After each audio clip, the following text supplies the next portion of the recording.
Mother Knows Death, starring Nicole and Jemmy and Maria QK.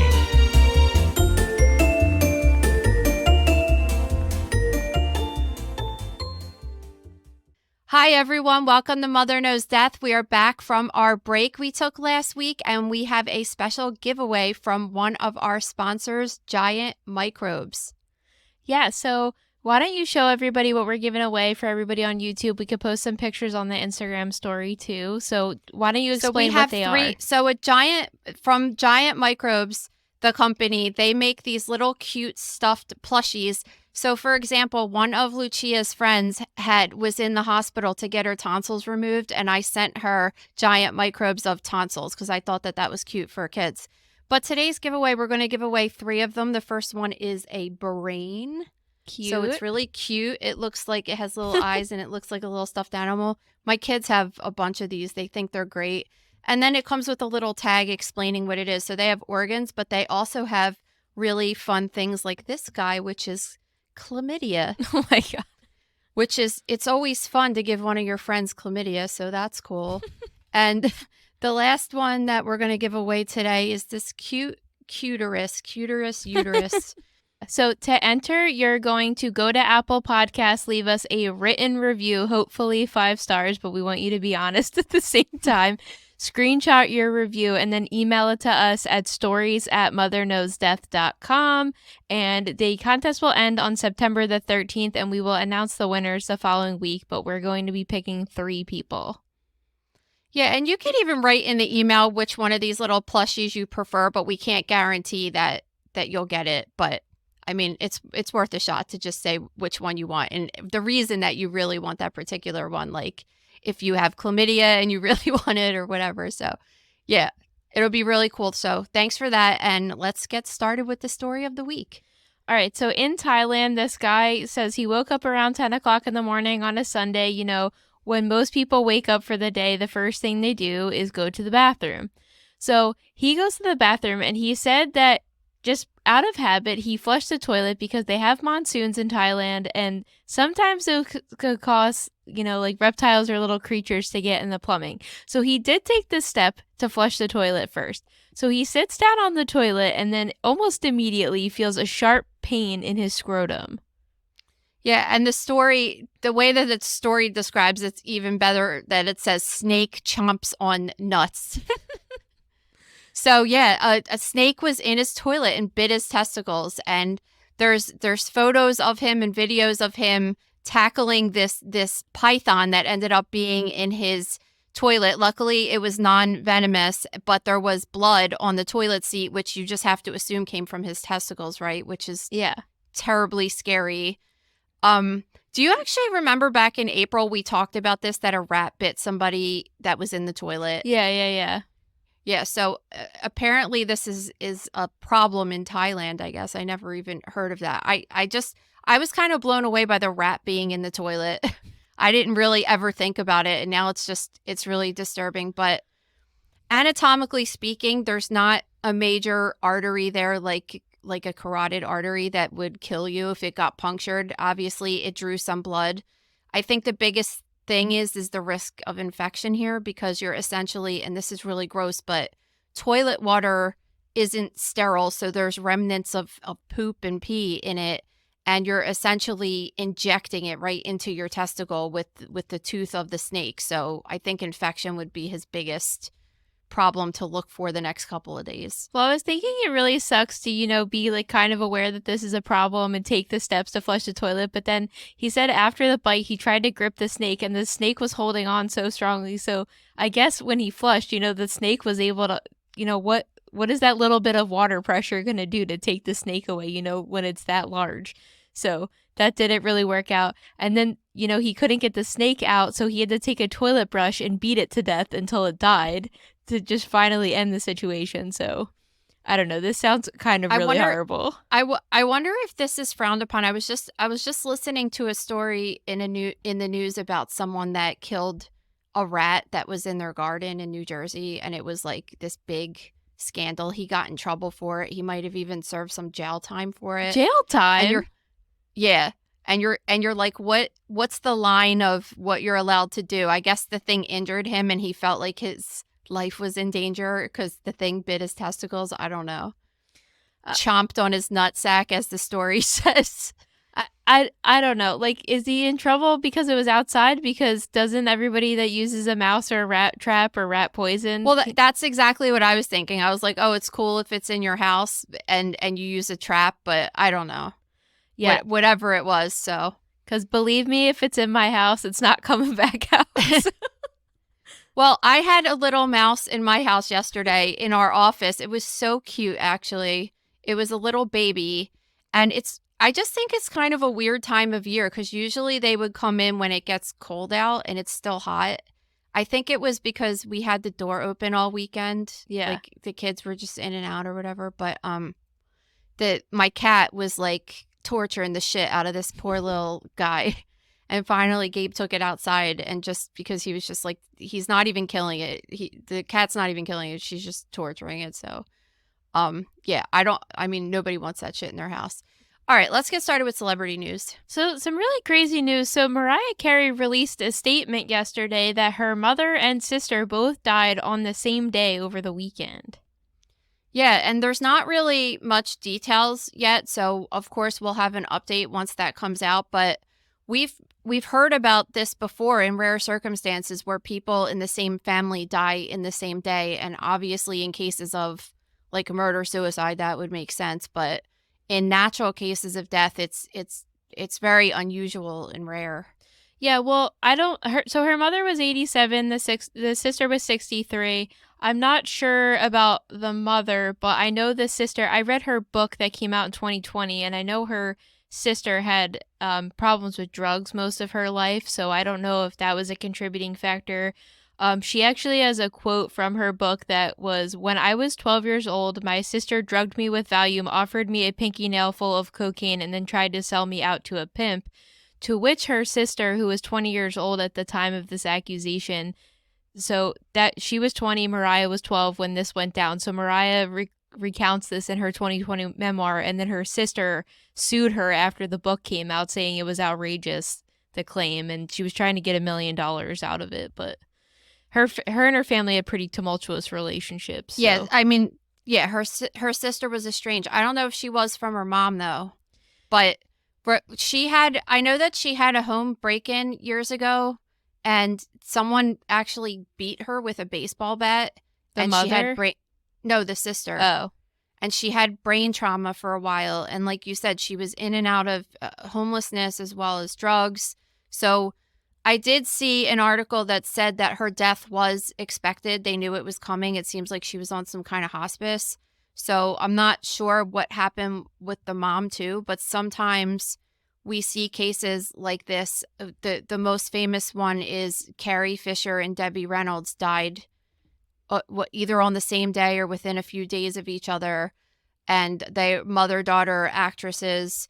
And there is a condition that happens sometimes that you see that you have you basically have a heart attack at a response to a severe emotional stress in your life. And it's called Takotsubo cardiomyopathy. So it's a special thing that happens to certain people. We actually wrote, it's also called heartbreak syndrome, which is more commonly referred to.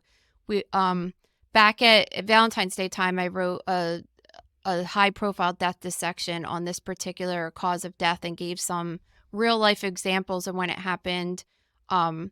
Johnny Cash and his wife died within months of each other. The same with Barbara Bush and her husband, and they were married for such a long time. And there's this. It's not even just a theory; it could actually really be proven that you can die from a broken heart, basically. So I don't know if the mom was close with the sister, or it could just like straight up be incidental, like coincidental. You know what I mean? Yeah, I'm sure more information will come out over time about it. Like you said, it could be the heartbreak thing. Like, I don't know what was going on. I just can't imagine a loss like that. Even if you are estranged from, a family member, it doesn't make it hurt any less that they pass away. So, yeah. And especially, I always imagine for a parent that has a child that has all of these problems their entire life, that it is very it's very hard to deal with their death after a while, and maybe that was enough to set her into having issues. I don't know. Yeah. It sucks for Mariah Carey because, like you said, even though they were having problems and stuff, it's just like a lot to emotionally deal with at one time. No, for sure. So this next story could truly be an entire episode in itself, but I'll try my best to summarize because it just gets like crazier and crazier as the story develops. So this guy, Mike Lynch, he's apparently like the Steve Jobs of the United Kingdom. He's just this mega tech entrepreneur. He's worth a lot of money. So he, his family, and some friends were on this mega yacht that his wife's company owned. They were in Italy, and the weather was supposed to be like this awesome day, so the yacht's captain decided to, anchor slightly off the port, which is not unusual for yachts. I've never personally experienced being on a yacht, but I've seen pictures of them floating right off the port, so I only imagine that's a normal occurrence.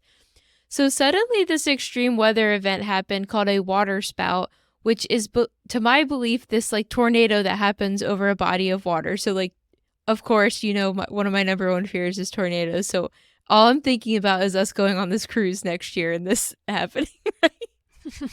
Totally irrational fear. So within minutes of this water spout occurring, the yacht sank, which it was supposed to be this unsinkable ship. So there's all these questions about what happened. So 22 people had been on board, only 15 survived. All of the survivors were found on a life raft.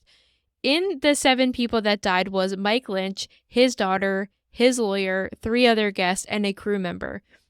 So when news broke of this yacht sinking, all these conspiracies started flying in because apparently Mike and his business partner had been in this 12-year-long legal battle over the sale of their company. They were accused of fraud by the people that bought the company, and only days before the yacht sank and Mike died, his business partner had been on a run and hit by a car.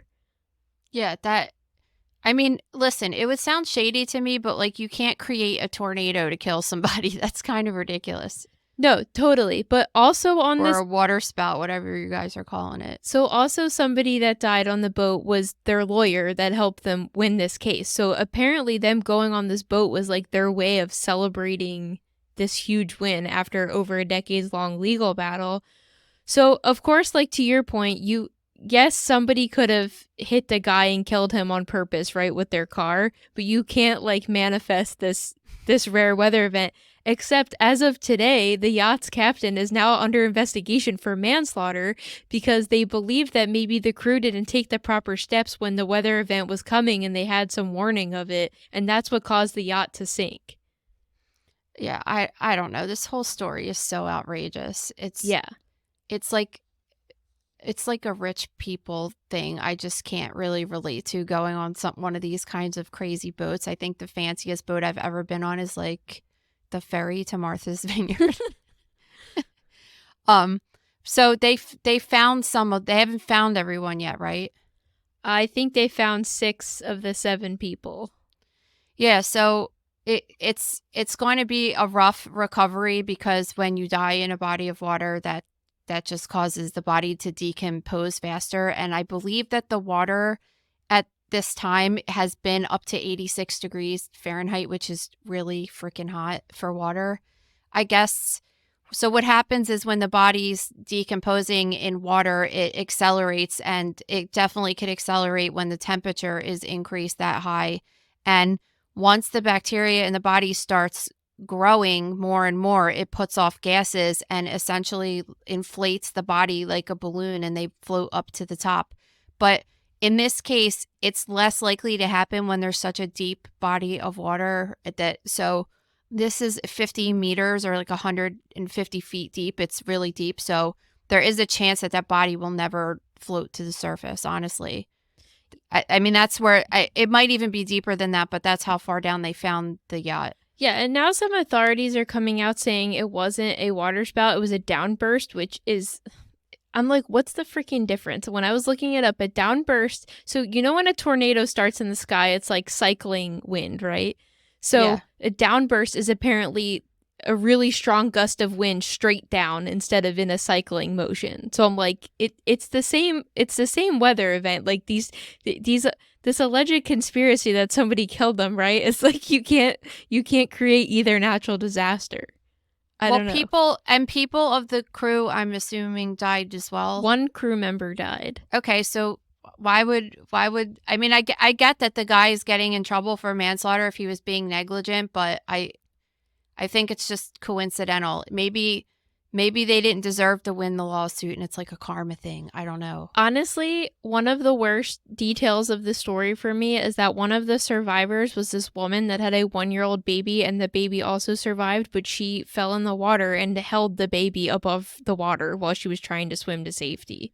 Well, wasn't one of the guy that died, didn't he have a wife and a baby on there too? Was it that guy? Was it his wife? I don't know if I thought it was one of the guest babies, but his wife did survive, but their 18-year-old daughter did pass away with him. They found her as well.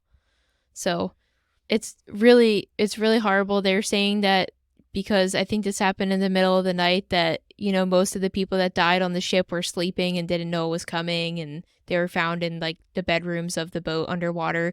But as far as this manslaughter charge goes, they can't, which I think is kind of crazy to be investigating this guy, but they're saying that they have to wait till they pull the remainder of the shipwreck out before they continue investigating it and like determine whether he was at fault or not for not taking proper procedure. Because a nearby boat that also would have been affected by the weather event came out totally fine. So they're like, well, what happened with this boat, right? Yeah, I don't know. It's very weird, right? Yeah, but I do think this is purely just coincidence that this guy died. You know, you can theorize all you want about whatever happened with the business partner and whatever, but like you can't like hire a hitman to create a tornado in the water. So it's kind of nuts. I'm like, just kind of, this story's just kind of boring to me, honestly. All right, let's get on to an update with Richard Simmons. All right, so new information has come out about Richard Simmons' cause of death. So why don't you explain what the medical examiner had to say?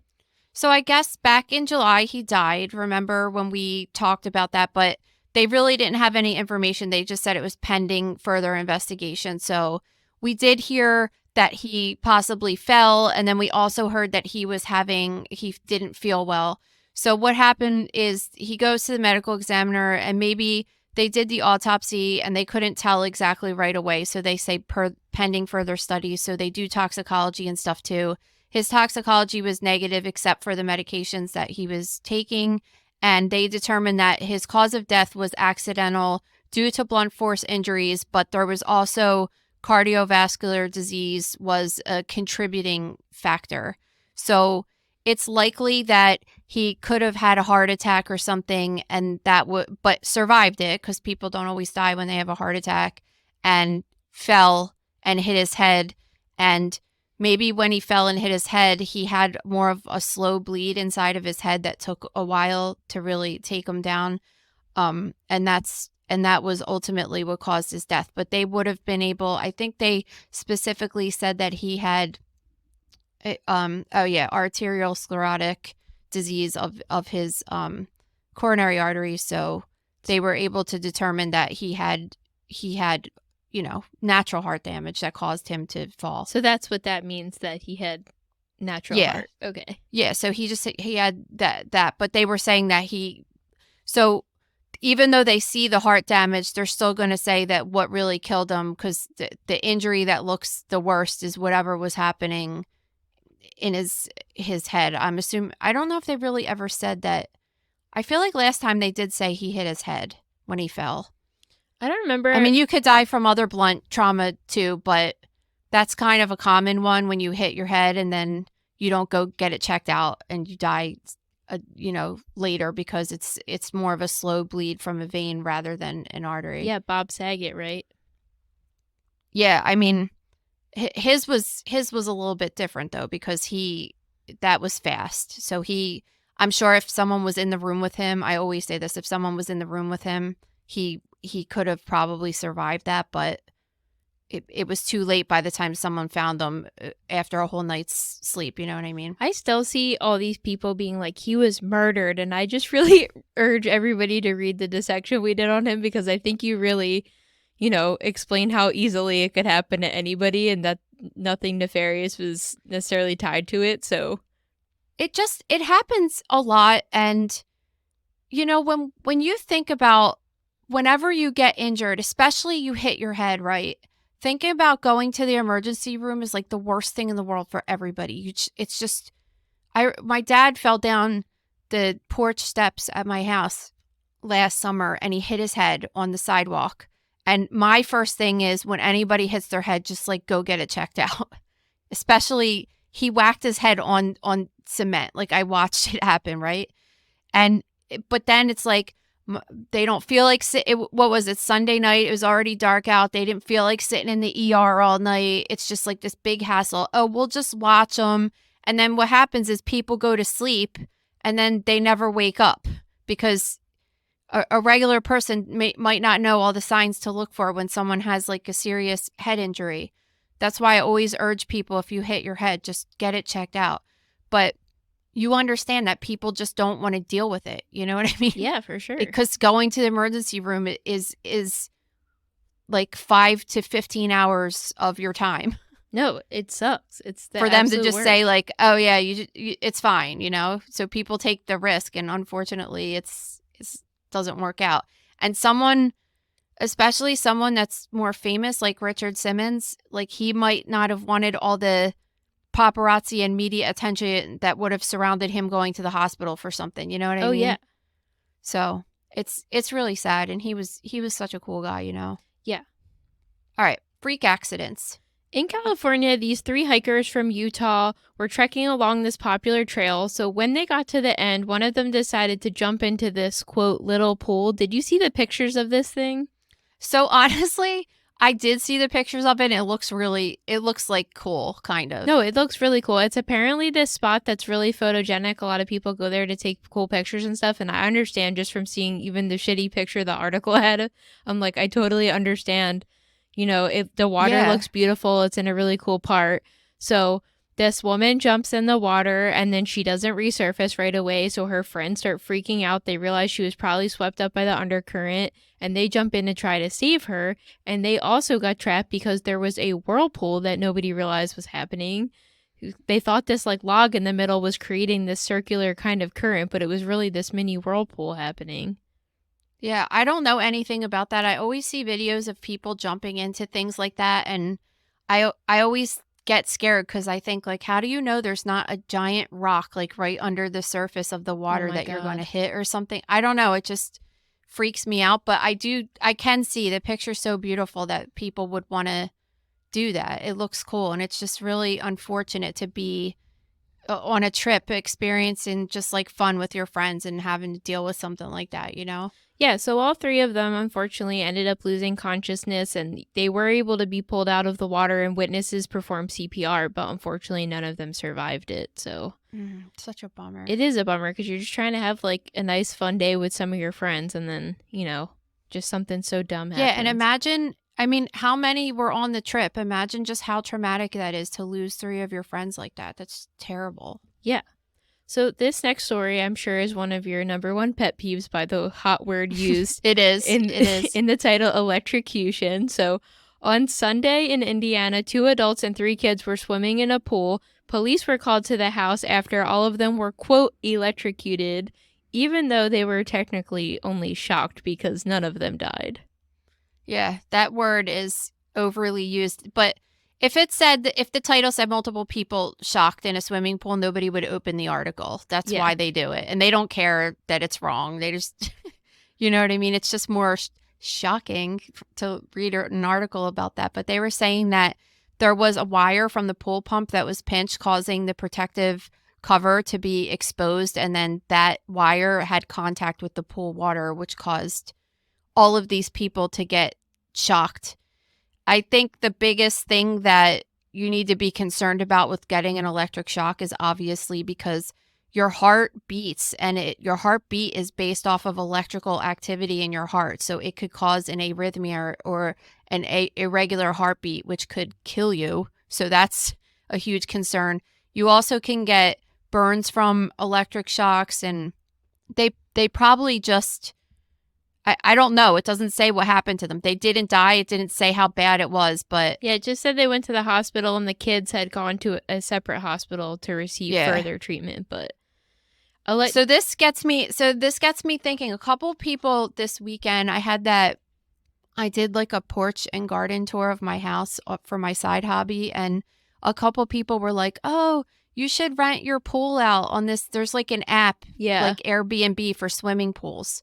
And of course, me being me, my first thought is, well, what happens when somebody drowns or hits their head in my pool? Are they going to sue me or something? And I didn't even really look into it to see what the deal is, because I'm assuming with Airbnbs,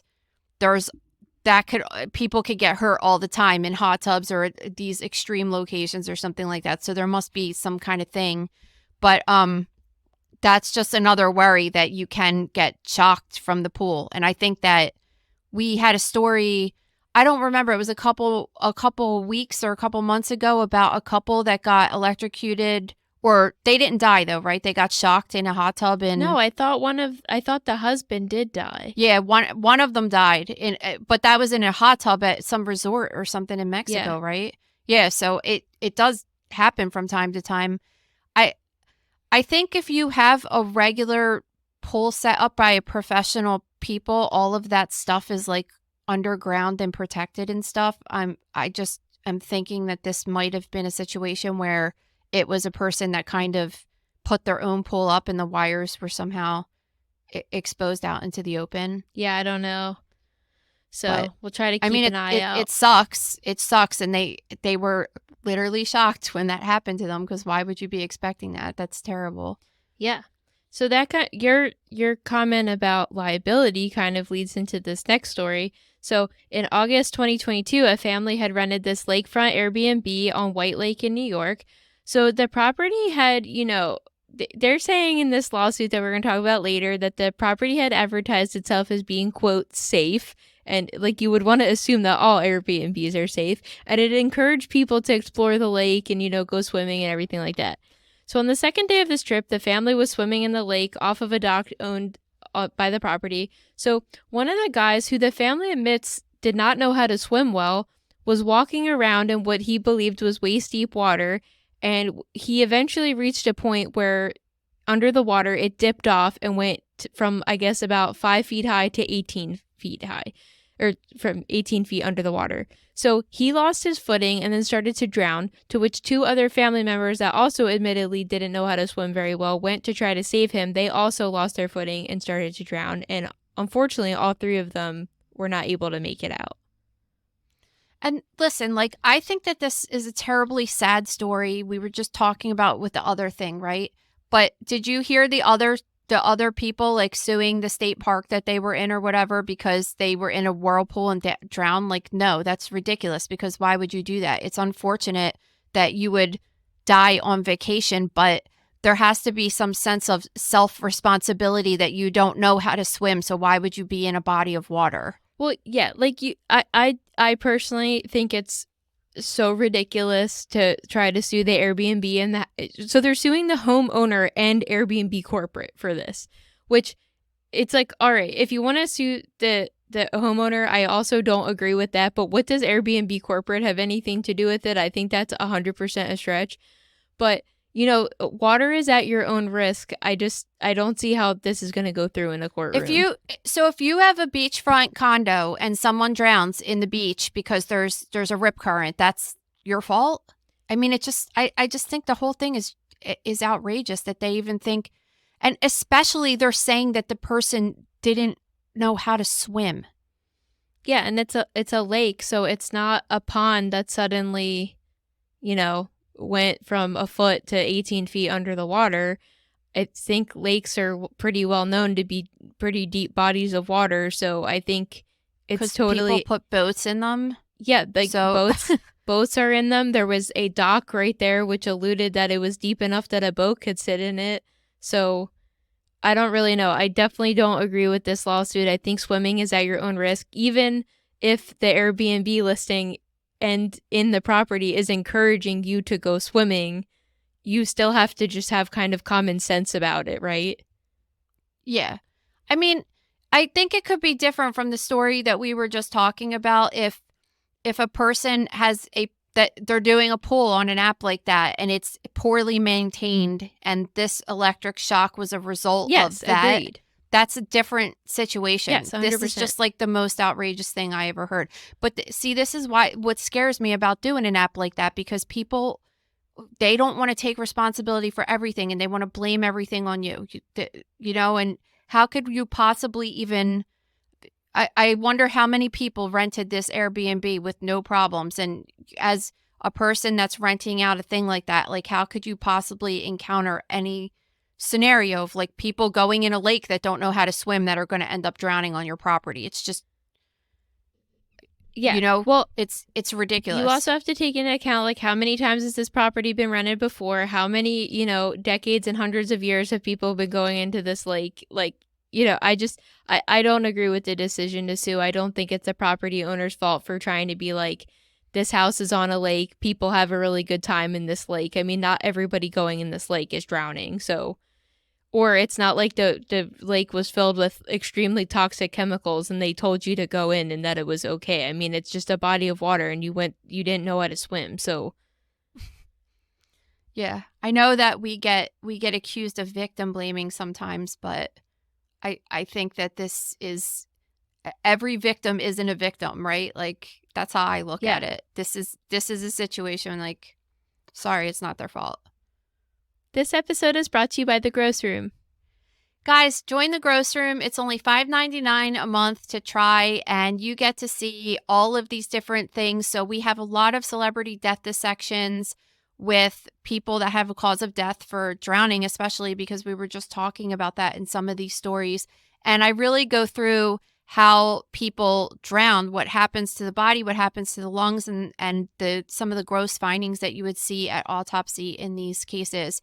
What was the one that I covered a couple years ago? Naya Rivera. Yeah, she died from drowning, and that was a terrible story. But it's really interesting to see what we look for in autopsy in those cases. So join The Gross Room now, only $5.99 a month. All right, let's get started on some true crime. So a couple weeks ago, a family had asked police in Texas to check on their father because they had not heard from him in a couple of months. So when the police got to the property, a man had started speaking to them through the Ring camera, saying he was the dead. So the police officer didn't really feel right about the situation, so I guess he took the audio or, took a video of the interaction, showed it to the family and said, "Does this sound like your dad?" And they said that's definitely not him. I'm wondering when in these situations, so if police get called for a well check, which is what that is, right? Yeah, the welfare check. They don't have like, I guess you don't have to answer the door if a cop comes over. It's kind of, I feel like it's kind of suspicious if you're like, yeah, it's me, I'm fine, leave. You don't have to talk to a person in like face to face. I guess they don't have any right to come into the property if they're just asking about somebody. I would say they probably have to encounter the person face to face to confirm to the family that they are okay, which is probably why the cop took the audio back and was like, they wouldn't open the door, but this person was talking to us from the property. Yeah. I just wonder in a normal circumstance, so like let's say they didn't have this video. Like, let's just say whatever, that the guy answered the door and was yelling through the door and was just like, it's not me or what. I don't know. Just, are they allowed to then go back and break into the house to see what's going on? Because I'm sure this has happened multiple times that someone shows up and there's like a dead person in the house and the person that killed them is there and doesn't want to let them in. You know what I mean? Yeah, I would say if the person's not willing to present themselves face to face, they could probably get a warrant to go in some capacity. I would have to imagine, because you can't just be like, oh, well, somebody said hi through the door, so we're good here. I'm sure that also happens, and there's total negligence on that part. But so, yeah, the family members eventually get access into the property, and in there they see this, what they are calling like this suspicious refrigerator. So they open the fridge, and unfortunately, the father is decomposed stuffed inside of the fridge, and they found out that his son had been impersonating his voice, and it's unclear if the dad had died via homicide or had died naturally and the son, put him in there or what, but the son has been arrested for it. So when they show this video to who I'm assuming is this guy's sisters, yeah, and says like, "Hey, is this your dad's voice?" and they say no, they don't realize that it's their brother's voice. Well, maybe he was like, changing his voice or doing like an alternate voice, and maybe they suspected it was the brother. I don't know.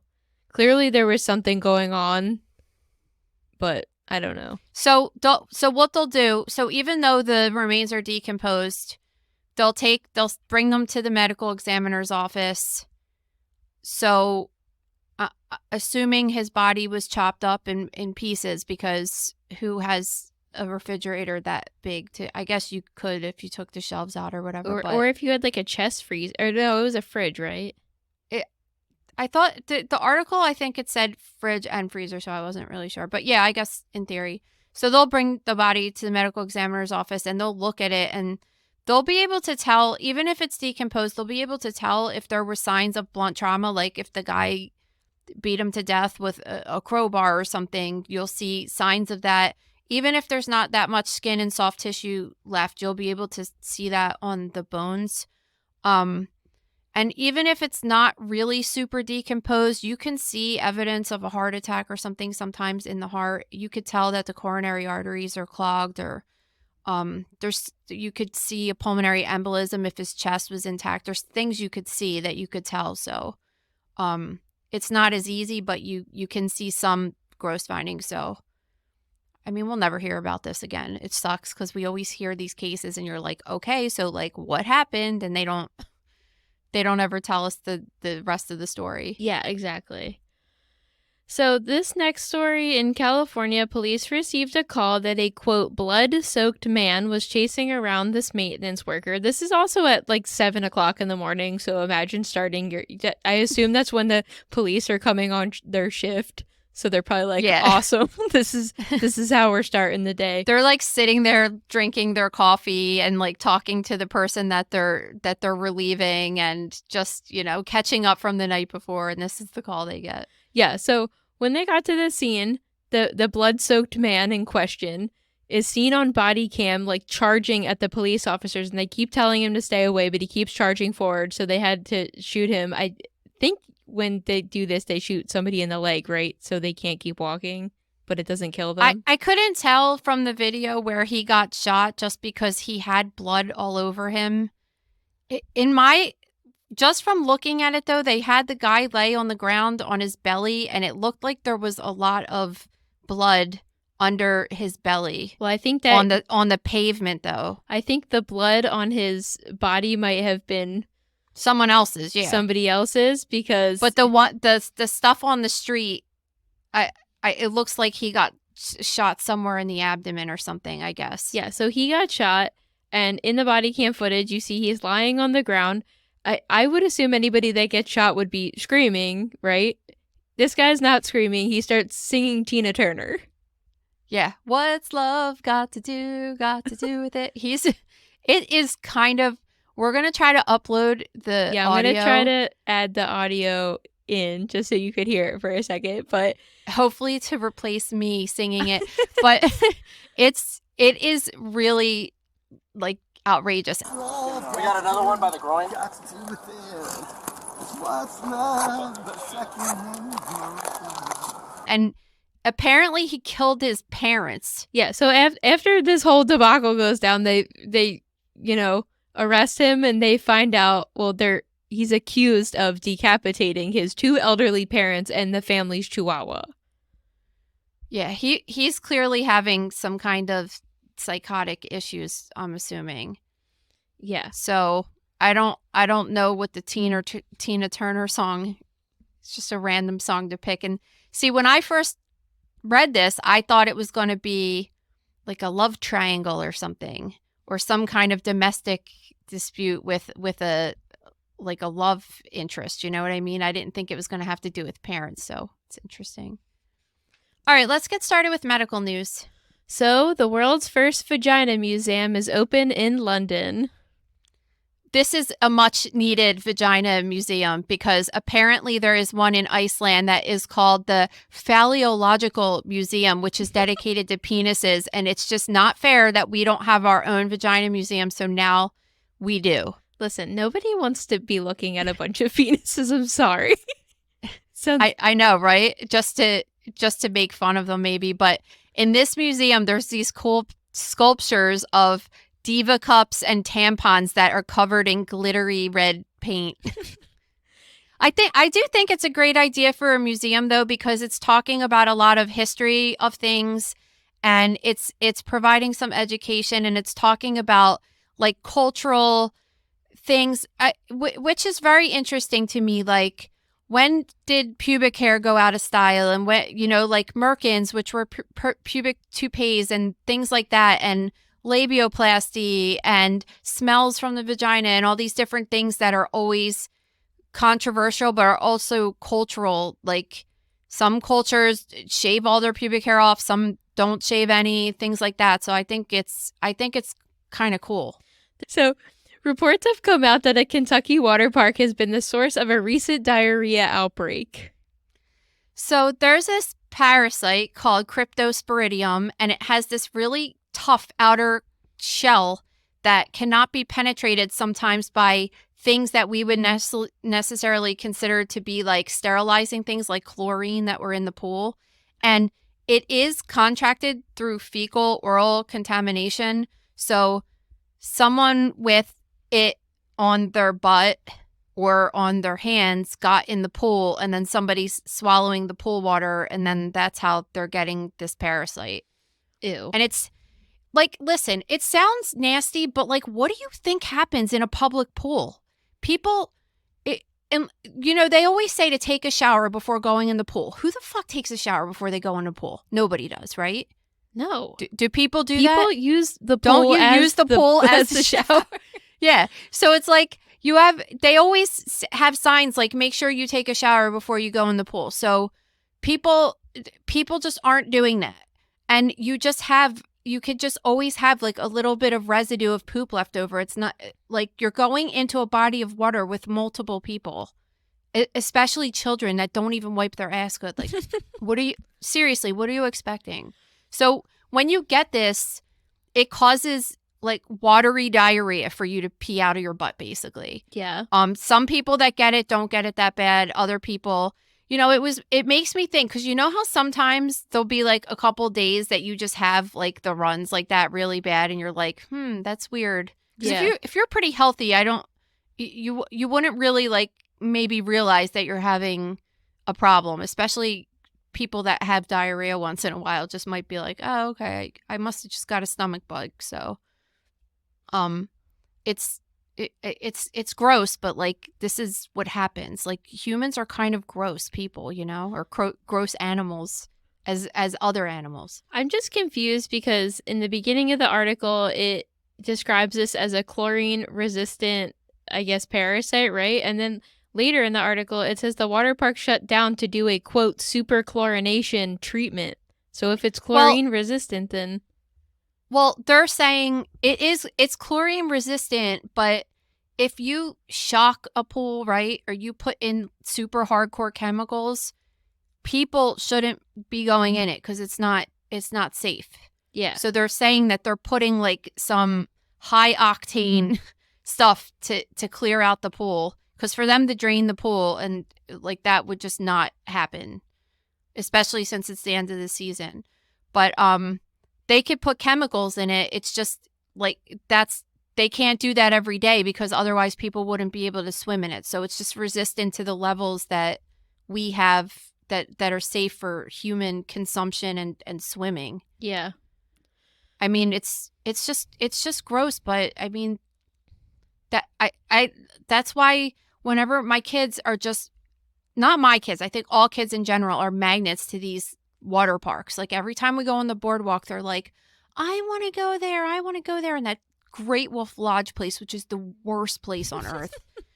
And like, I don't even know how I got suckered into that. But the whole entire time I was just thinking like, God, this is so gross. I told you before you went that you were going to hate it there. And you were like, it's going to be fine. No, I know I'm going to hate it. I'm not going because I wanted to go. I thought that the kids would like to go. I do a lot of things because the kids want to do them, not because I want to do them. Like taking old-time pictures on the boardwalk that they try to charge me $900 for. Side note. Anyway, like sometimes when you're a mom, you just got to do a bunch of shit you don't want to do. That was an uncomfortable experience, but a memory we will have as a family. So let's explain that. So for Maria and Ricky were down the shore on my birthday, and they were like, "Oh, come down for the day, and we'll do something or whatever." And we went, and I wanted to do these bike ride things in Cape May, which it seems really cool. I've never done it, but they put these specialized bikes on the old railroad, and you can like ride these bikes up the railroad. And they didn't have any tickets, so that was what I wanted to do. So I was like, okay, next runner up is to get one of those huge bikes that you put on a Surrey that you put on the boardwalk. I thought that was kind of fun, actually. Yeah, I like that. That was fine. And then I was like, oh, we could finally get these old time photos done because Lucia has been bugging me to get these photos done for her whole entire life. And since we were all together, I was like, okay, we could finally do it because we're all together here. And it was just kind of an awkward experience, like putting on all these outfits. And it was funny though, for the most part, until they tried to tell me how much it cost. And then all of a sudden it got very unfunny. Yeah. I just can't, like, I'm sorry. Especially that there's apps that I could pay 99 cents for and probably have gotten our picture just put into all these with some AI shit for 99 cents. I just can't see how you're trying to tell me a package of these pictures costs over $1,000. I just was like, I thought it was like a joke. No, because you go in and they make you get in these like nasty ass clothes that like, I don't know. They were dusty. I don't know what the cleaning protocol is with them. I don't know. They all smelled weird. And, like, of course the men, just get to put these shirts on over their clothes. You and I and the kids have to get completely undressed. I had to sausage my body into a flapper girl dress that didn't fit me at all. And then, like... I had to put on these weird-ass fishnets. Oh, yeah. Those were disgusting. They were disgusting, and they didn't even have, like, a waist. It was just, like, a leg and a leg. And they were all ripped. They had thousands of holes in them, and the dress just had ties on the back, so my whole entire ass was hanging out. And then they're like, oh, here's a pair of shorts. So I put on a random pair of shorts underneath. Like the whole thing was weird. And the whole entire thing was just, it was weird. I mean, it was fun and the picture came out funny, but I don't know. Just like, for example, they give you a black and white photo, but then if you want it to be sepia, like old fashioned looking, it was $15 more. Like for them to hit a button. I'm like, do you know how iPhones work? Like, I could change this picture from black and white to sepia right now by hitting a button. Well, why does that cost $15? They also take your picture in 5 different sets, and then they're just like, oh, go up to the computer and like the pictures that you want. So we picked 8 shots, and I thought that was just narrowing it down. And then he was like, okay, it's going to be $900. And we're like, yeah, okay. No, thank you. So, and then kept trying. So with the package itself, it was $20 a person, and you got 1 free photo. But it ended up costing a couple $100 anyway just to do that. But he said, oh, I could send you all the digital files for $100. And I was like, no. Yeah. Do you want it? Like, all of it, like, no matter what I did, it was going to cost $500 if I got more than that one picture. And I'm just like my kids are holding like a Jack Daniels bottle right now. I don't even want to hang this up in my house. It's just like everything I'm against. All right. It was memorable. It was we'll never do that again kind of moment. Let's get on to this next one. Okay. And this picture is never seeing the light of day. I'm sorry. I hate the way my face looks in it. This could be my next ref photo for the next 10 years. It was the picture of the kids helping us escape from jail or the ones of them smoking cigarettes and drinking whiskey. So, like, which one was I going to choose? I picked the one of the kids breaking us out of jail because that's more likely a scenario for our family. This is my decades, going into my 30s ref photo. So, okay, 2 years. It is not even bad. No, it's not bad. bad. Not that bad. the whole experience was I'm definitely traumatizing. posting it in like 5 minutes as soon as we're done recording this. All right. 2 years ago, this guy went to the hospital in Atlanta with a brain bleed and had to have an emergency surgery. And part of that emergency surgery involved removing a portion of his skull. Why?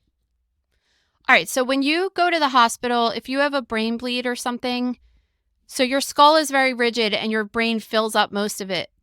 So if you have a brain injury and your brain needs to swell up, or if there's blood accumulation in your skull, you need to kind of take a piece of the skull out in order for the brain to be able to swell as big as it needs to get. Because if it swells too much and there's no room for it to move out, it'll herniate or press down like into close to your spinal column, and that could shut off your respiratory centers and kill you. So this is why they do it. And they do it a lot. It's called a craniotomy. What's really cool is, so you know Paul is in Indonesia right now for this Tanah Toraja thing, which is this, it's a really cool cultural celebration of death, this funeral where it's really hard to explain. You need to look at his Instagram account because he really documents it well. But basically they have these really fancy, expensive funerals for people that live in their culture, and they're not able to afford them sometimes for years. So what they do is they keep the family members' dead bodies in their house. They preserve them and mummify them, and they keep them in their house while they're waiting to be able to get to afford these really elaborate funerals. And there's a lot of other things that are done there. But anyway, Paul was in a jungle in Indonesia, right? Because this is what my friends do. They're just like in jungles in Indonesia. And he came across a cemetery that had a bunch of skulls laid out, just chilling in the woods. And one of them had a skull cap that was replaced with hardware around it. It's like, remember in Christmas Vacation where Uncle Eddie like knocks on his head because he has a steel plate in his head? Yeah. That's the kind of thing, except they put your bone that they cut off back on you, right? So it was just really interesting because last week he was like, what the hell is this? And then I was like, oh, I was explaining to him all about this when this happens. So when they take off this chunk of your bone from your skull, they don't just put it right back on. They keep it off for sometimes weeks. So what do they do with it? This is actually really cool. They make a pocket in your abdomen and they like stick it in there until they need it again, or they deep freeze it, right? So in this case, we have to assume that they put it in the deep freezer because if it was in his body, then they wouldn't have had a problem identifying it. Mm-hmm. So they put it in the deep freezer and they didn't label it. And apparently in the deep freezer, there was like lots of skull flaps that weren't labeled and they didn't know which one was his. So then when they went to go close his skull back up, they had to give him an artificial one, like an Uncle Eddie steel plate, right? And he had a lot of issues with it. He got infection and he had to stay in the hospital longer because of it. And on top of that, it's the family saying it costs like $147,000 for them to be in this extended stay and everything like that.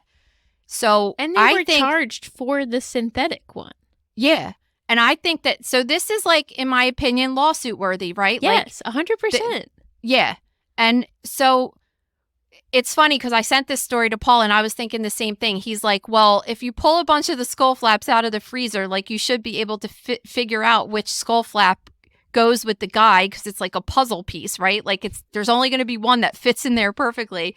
But and that's probably true, but you can't do that. Yeah. For multiple reasons. Like if it's not your body, then your body can reject it. It's just like you can't take that risk. But were all the other ones in there related to recent patients, or had they just been chilling in there? You know what? Honestly, what happens is that because this guy had a hemorrhagic stroke, okay? Okay. And they're really deadly. It's different than like a stroke that a person, the most common stroke is an ischemic stroke, when something like your carotid arteries get clogged off and you don't get enough oxygen to your brain. A hemorrhagic stroke is when you have a vessel in your brain that bursts and causes this big accumulation of blood, and they're just more deadly, right? So what happens is when they do these craniotomies at the hospital and obviously they're trying to keep a person alive, but maybe they take off the skull flap and then the person ends up dying and then they never get it back. I mean, they should send the skull flap with the patient to the morgue or to the medical examiner or whatever, because especially if a person's having an open casket or something, you kind of need that so they don't have a dent in their head. But that could possibly be how it's getting lost, is that maybe a body's going to get cremated and they don't even get the other piece of them that's in the fridge still. That's all I could assume. Yeah, so I do agree with you. This is lawsuit worthy. I mean, you certainly shouldn't be getting charged for the synthetic one when it wasn't even your fault in the first place. I mean, they lost it. That's their fault. Yeah. And then all the, could they argue that, could the hospital argue that he might have had infection and stuff anyway? Or was that directly correlated to the synthetic one? I don't know. Yeah, like he could have gotten an infection either way. That really just doesn't matter of it, because you can't really just assume that he would have had an infection either way. I mean, we've gotten these in pathology several times that people get them removed and get them replaced with synthetics or whatever. I don't work in neurology, so I don't know what the pros and cons are having the original versus the synthetic, because they have to put plates in your head, to insert, to kind of put the puzzle piece back in place, And I do remember one time we got one in pathology and they were like, we need to come take that back because we're going to put it in the patient. We didn't mean to send it down. And you're like, okay, not asking any questions. But anytime you put something from the OR, I mean, I just think they put it right in a bag with the patient's name and stuff on it. But listen, like, I worked in pathology for a long time and things happen. I've gotten specimens that have no label on them. I've gotten specimens that have another patient's label on them.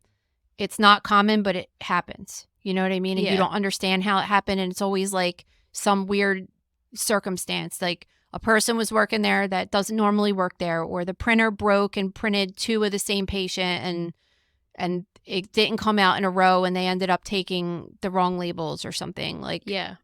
So that's likely what happened. All right. Other death news. So, for the price of $223,000 and a $55 monthly membership, you could freeze your body. This thing is such bullshit. You know that it's like, it's geared towards people that have a fear of death. I feel like it's preying on people that want to live forever and have a fear of death and also are rich, right? Because normal people don't have that kind of money sitting around. Is it not totally ironic because you have to die to do this in hopes of being like reanimated later as they're trying to advertise it?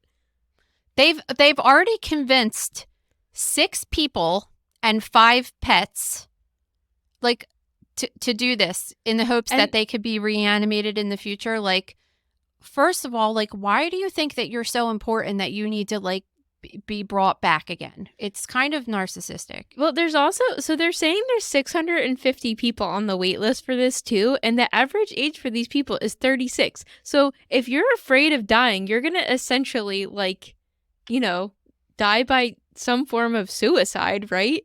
At like 36-year-old to freeze your body in hopes of coming back. No. I'm confused by this. Okay. So you sign this, and when you're getting it can't happen for everyone because you have to be you have to get frozen as soon as you die. Okay. Like right after you die, right? So it has to be in a situation like, let's say, for example, I was doing an autopsy once on a patient that had MS and they really wanted to do research on her brain, but they needed it like as fresh as possible, taken out of her body like as soon as possible after she died for whatever research they were doing, right? Mm-hmm. So they knew she was dying and they would call me every couple hours and be like, it's happening soon. It's happening soon. Like, be ready. It's probably happening tonight. And then it happened like in the middle of the night. I had to go. I'll never forget. It was a Friday night and I was working at the hospital and I was like, all right, I'll stay around till like 7 or 8. And then she didn't die. And I was like, all right, I guess she's not going to die till tomorrow or whatever. I'll go in the morning. And then they called me at like midnight and they were like, okay, she died. You have to come in right now and take out her brain. Right. So it's the same kind of thing. Like someone needs to be aware that they want this done when they die. And they have to be monitoring it and ready to bring them wherever they need to go to get their body frozen shortly after they die. Okay, the way I was perceiving this article, the way it was written, and I don't know, I was writing a lot of notes at the same time. We all know that I'm just a little dumb. So, like, when I was reading You're not dumb, stop. No, when I was reading it, I was under the assumption that people were scared of dying, so they were essentially, like, getting this injection to die early so that they could continue living later on in life. Like, that's the way I was reading it, is that the average of a 36-year-old was just like, I'll just freeze myself now so when I'm unfrozen, I'll be my same age when I'm no. reanimated, as they like to No, put they it. it's just the 36-year-old that thinks they're Mr. Important and they need to live longer than the average person, I guess. So I'm thinking it's people being like, well, I want to be young when they, bring me back to life in however many years. So I'm just going to freeze myself now. But I was like, that makes no sense that you would kill yourself right now. So, like, I don't know, whatever. Oh, these people would never kill themselves. I now understand they're what you're very saying. opposite of this. So the disturbing part of this procedure is that once you die and you're freshly dead, they inject you with what's called medical grade antifreeze. So there's not a freezing effect or frozen damage to your tissues. And then they store you in liquid nitrogen, like keep you uber frozen. And this is all in the hopes that in the future they're going to be able to pull up. So you could even just donate your brain and they hope to reanimate it one day. Now, what are they going to do with it after that? They're going to just like take someone's shell of a body and put your brain in it? Like, why would you even be doing research for this? Honestly, it's just not even necessary. But I just think I really think it's a scam. It's just to prey on people that have a fear of death, right? Yeah, and I read something that said, it says, if a person is successfully revived after the Captain America procedure and their investment hasn't been fully used in treatment, then they get their remaining money back. Like, I don't know. When? And what's this $55 monthly fee? Well, it's the storage fee. I get that, but like the thing you're paying for, the big thing you're paying for. Well, I think from the company's perspective, that makes sense because let's say you are, especially if you're doing it on a 35-year-old person versus a 65-year-old person, like a 35-year-old person, if they pay for it now, well, no, I'm lying. Because you wouldn't have to start paying for it until you die, so I'm lying. I don't freaking But who's know. paying for it if you're dead? That's what this whole thing is totally confusing to me. I don't know. Maybe it's like some automatic subscription service that you're I don't know. And what The if whole they thing figure it out in 2 years, but then they don't reanimate you for 10 years? So then you're paying $55 a month for 10 years. This is a scam if I've ever heard one. Yeah, I really don't know how the business would collect money afterwards. That's interesting, actually. It would have to come from a trust, I would assume. Listen, if the business is making $55 a month off of all these people, why would they ever figure out how to reanimate them? Because once they do, yeah, then it's like, no. Yeah, because what if they figure it out quick and then they just are like, we're not going to get to you for a couple years, and then you just keep paying the fee? I don't know. I don't like it one bit. Preying on people's if he dies, he dies. If phobias. Yeah. All right. Last year in California, a woman had been admitted to the hospital after having a diabetic episode. So first I wanted to ask, like, what could that be, a diabetic episode? So it looks like she has a history of diabetes and she probably just had like a really extremely high blood sugar. I think during that hospital visit, she ended up getting an amputation of some sorts or had some kind of wound on her foot. So, that's definitely a risk especially if you have, because she's young, 31, but she obviously has some kind of uncontrolled diabetes. Yeah, so during this visit, she calls her mother and says, "Can you come pick me up?" And then the mom shows up to the hospital and they're like, "Oh, she checked herself out even though the doctors told her not to." So after this point, the family, she essentially goes missing, and the family's looking for her for an entire year. They have no idea where she is. They're under the assumption, because the hospital told her that she checked out, that she left. They don't know anything. They're assuming the absolute worst. And it turns out that after a year, the family was alerted by police that she had actually been in the morgue of the hospital the entire time. Over a year. I just don't know how this happened. They're saying that she was in an off-site warehouse morgue in California. I don't even know what the hell that is. I know, like, every single hospital that I've ever worked at, and granted, it's only been in Pennsylvania and New Jersey, so I can't say what happens in the rest of the country, but when we have a body that doesn't get picked up for like a week, like not a very long time, I think our limit was at the one hospital I worked at was like 7 days. Like, if that body doesn't get picked up by a funeral home in 7 days, we call the medical examiner, and the medical examiner's office comes and takes the body. And didn't we cover in the interview we did about that book, The Unclaimed, that only they hold on to the bodies for about like 90 days or something, and then they are automatically cremated if nobody claims them? Yeah, and didn't that book take place in California? Yeah. So my whole point of saying this, though, is that I don't know what an off-site warehouse morgue is, because in the hospital, like at the bigger hospitals that I've worked at, we had enough room for like 6 to 10 bodies in some different locations. And then smaller hospitals might only be able to fit like 1 or 2 bodies. That's it. Like, when they don't fit the bodies anymore, we would just call the medical examiner and just be like, we don't have anywhere to put bodies. We need, because at the medical examiner's office, they have like huge walk-in fridges that they could accommodate more bodies, right? So I never heard of a hospital having an off-site morgue. Like, that's weird to me. So it doesn't make any sense. And I also don't know how somehow paperwork said that.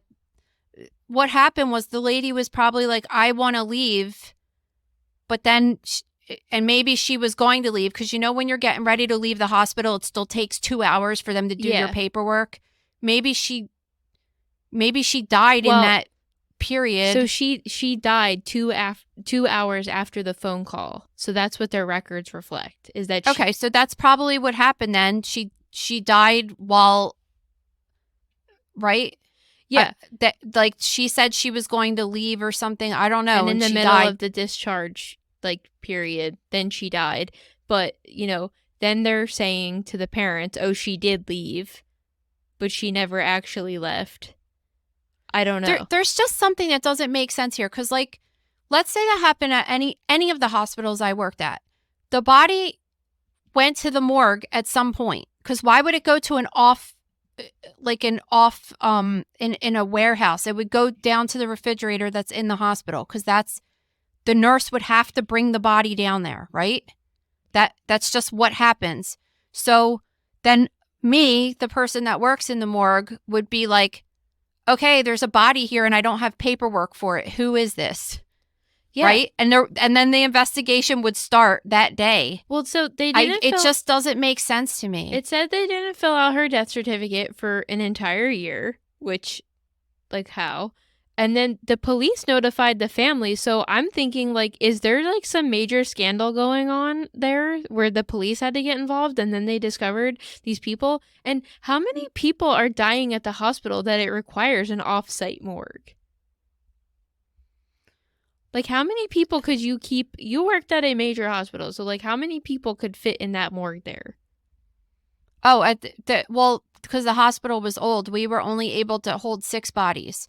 But then we had another little hospital that was attached that had a fridge that could hold 2 to 3 bodies. And sometimes, rare times, we had to use that as, like, an overflow. It usually happened, like, on Memorial Day weekend or something, because we were closed for a 3-day weekend, and then we just didn't have that extra day to, like, release bodies to the funeral home and stuff. That was that particular hospital, but most hospital security releases them, so it happens every single day. But I really just don't know. I don't know why there is an overflow, because you would assume that when there's bodies that aren't getting picked up, they're going to the medical examiner's office. So could you see a world in which that they had a similar situation where they had like another smaller hospital taking them and they were referring to that as an off-site morgue? Like they're just not correctly addressing it? Listen, anything could have happened, but the thing is that there's whoever was working, I guess this is my point, whoever was working at this other morgue, why weren't they like, who is this? Yeah.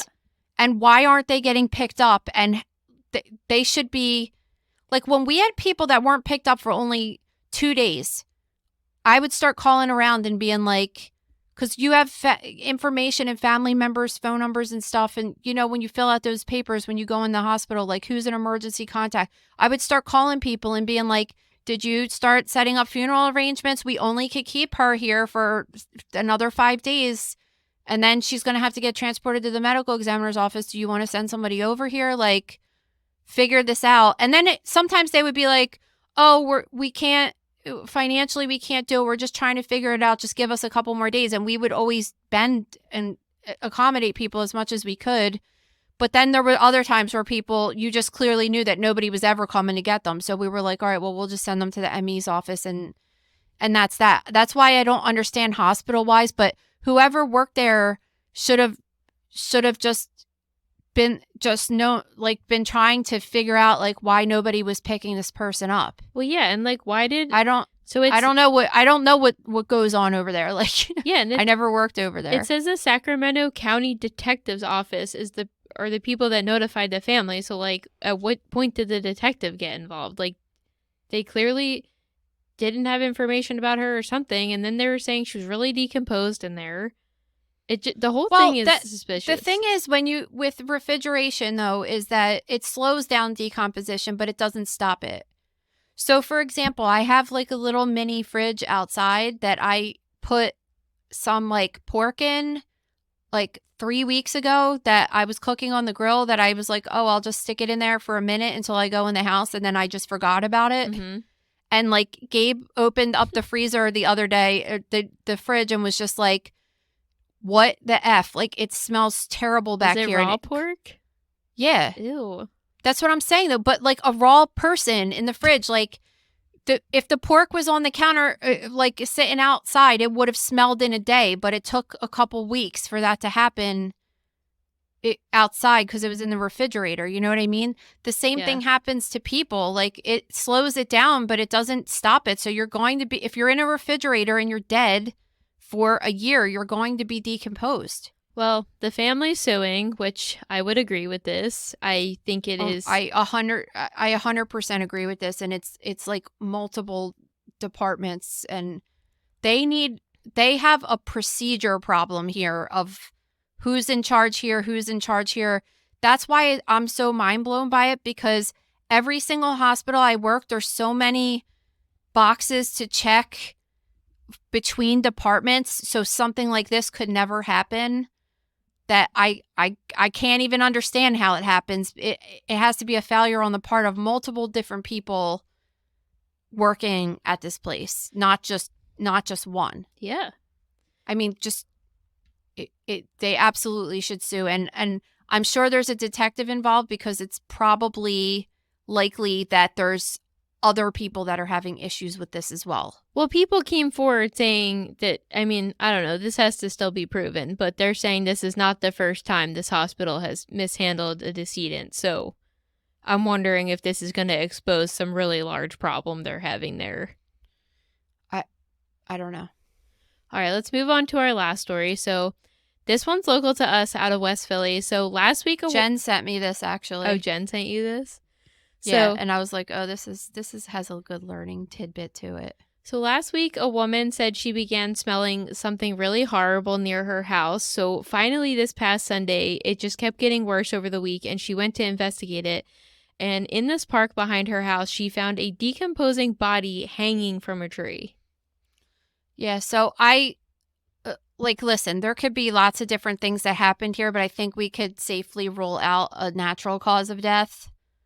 It's more than likely suicide, and the person probably just hung themselves or hanged themselves, and that's it. Like, they just got found that in that way. I mean, it could be a homicide as well too, but I think that it's pretty safe to say that we could rule out a natural cause of death or an accidental cause of death. Well, yeah. Although you never know, I guess. But I mean, this happens sometimes because people don't want their family members to find them, so they go out into the woods and they do something like this, and they'll send the body to the medical examiner's office and they'll do an autopsy and see what the cause of death was. They'll be able to tell by the ligature mark on the neck if there's enough soft tissue left, which there probably is if it smelled that bad. And they'll be able to see, the scene and everything. They'll take pictures and see how everything looked, if there was like a chair underneath the body, for example, or so something like that. So it's unfortunate that someone had to find somebody like that. No, it's horrible. very disturbing to see. Okay, on to questions of the day. Every Friday at the @MotherKnowsDeath Instagram account, we put up a story, and you guys can ask whatever question you want. So first, what's a medical word that people always mispronounce that drives you nuts? This person says theirs is larynx. Did I say it right? I know. I'm like, so, okay, this is an interesting story. So when I was at the medical examiner's office on one of my rotations, and I went to court with one of the medical examiners who was testifying on a manual strangulation case. And he was talking about everything that happened when you get strangled and stuff like that. And then the defense attorney, he kept saying, so you mean to say when they squeezed the larynx, and he kept saying larynx, and then it just sounded so bad because he kept mispronouncing it. And I'm like, you're not trying to win your case because you act like you don't even really know what you're talking about because you're not even saying the word right, kind of. Yeah. But I honestly, I don't get annoyed when people mispronounce stuff because I mispronounce everything all the time. I get that from my father. I don't quite have it as bad as him, but he's also almost 80, so I'm slowly getting there. I'm not too much of a, on people like that, but the larynx thing is what made me think of the larynx story, because a lot of people do say larynx. So do you have a word that people... No, I don't care when people like... I don't like that. Like, honestly, I don't like that because like when I was growing up and stuff, it's just like, I feel like I've heard adults like kind of correcting my dad if he says something wrong, or like people correct me if I'm said something wrong. And I just think, Pop-Up has this line that's like, what's the difference? And it's true. It's like, you know what I meant? Like, who cares? Like it's just like there's bigger, I don't know. I just don't really care. Okay, so this listener asked, I can queef on demand. What is the pathology behind Congrats. it? So they're asking what the pathology behind that is, and is it air going into her uterus? Yeah, it is. There's not really, I wouldn't consider it, it's not the same as like a fart, because a fart is bacteria that's in the bowel that creates gas. And that's what comes out. And that's why it smells, because it's from bacteria breaking down the food.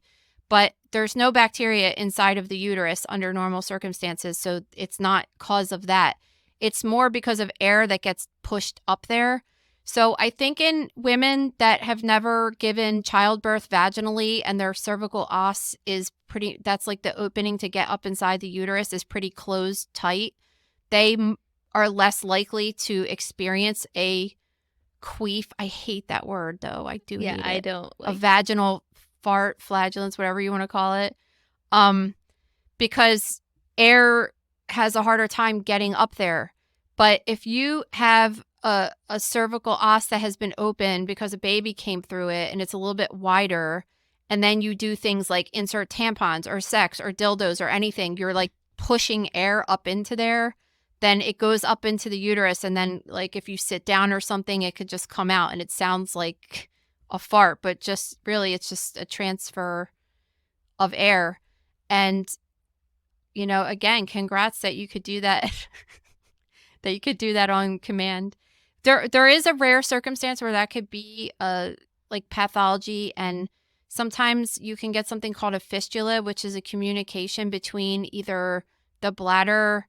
So the bladder sits in front of your vagina and your rectum sits on the other side of your vagina, which is like why when you get your period, you get that weird butthole pain and stuff, But sometimes there could be a communication between the rectum and the vagina, or the bladder and the vagina. So like pee would come out of your vagina, or poop can come out of your vagina, which could cause gas to come out of your vagina. But that would be obviously like a more serious situation, but that doesn't happen very often. So it's more than likely you just have like a big open cervical os that's letting the air in when you have sex, and then you could push it out. All right. Last question. What are our favorite things to discuss? Like when? Like on the show, probably. So this is an interesting question. So I had one of our gross room members that's very active in the gross room had sent me a story this week about a terrible case that would fit underneath of the true crime section. I'll just tell you about it. It just had something to do with like parents handcuffing their child and like letting a pit bull attack the child. And there's this like I had it there and then I took it out because I'm just like, you know what? I know that we talk about a lot of heavy, upsetting material, but there's certain things that I just don't even, we can't even talk about and like try to make it lighthearted. And I'm choosing not to even add certain stories in anymore because they're so gross and disturbing, and especially with like children getting abused and things like that. So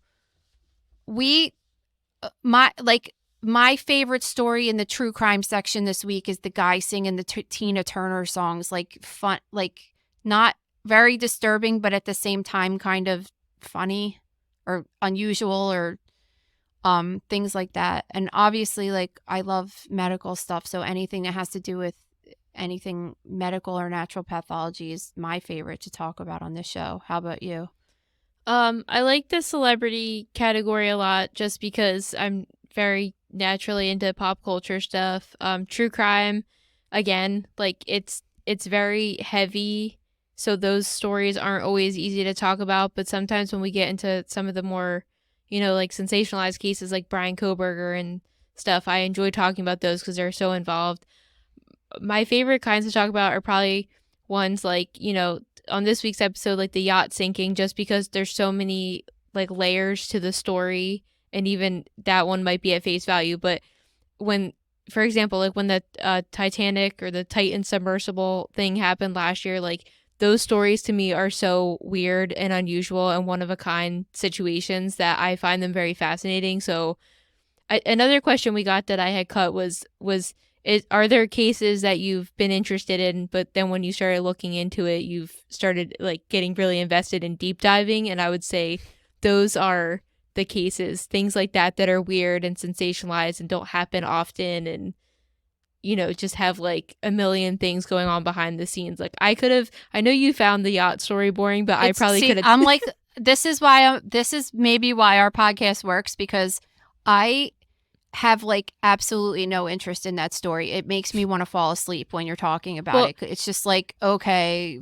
like I don't know, just you've been like this your whole life. Like you're very into like what celebrities are doing. I'm a nosy person. Like that. You are, and I'm just like, who gives a fuck? Like the regular, like I don't drool over. People are always like, what celebrity would you want to meet and this and that? And I'm just like, I don't care. That does nothing for me. But Maria is just like the kind of person that would cry at a Beatles concert. Like, I don't do that anymore. And I hate the Beatles. Sorry. Controversial statement. I don't like them. Well, I love them. So yeah, I know that My Chemical Romance is just like way more musically talented. 13. when I you cried. still like them. You absolutely still like. No, I never said I didn't like them. I listened to them all the time. I cried when I was 13 years old at their concert. No, I think that's why our dynamic works so, because like for me, the medical stories are painful for me to write notes. I don't care about half of them. So that's like your favorite category.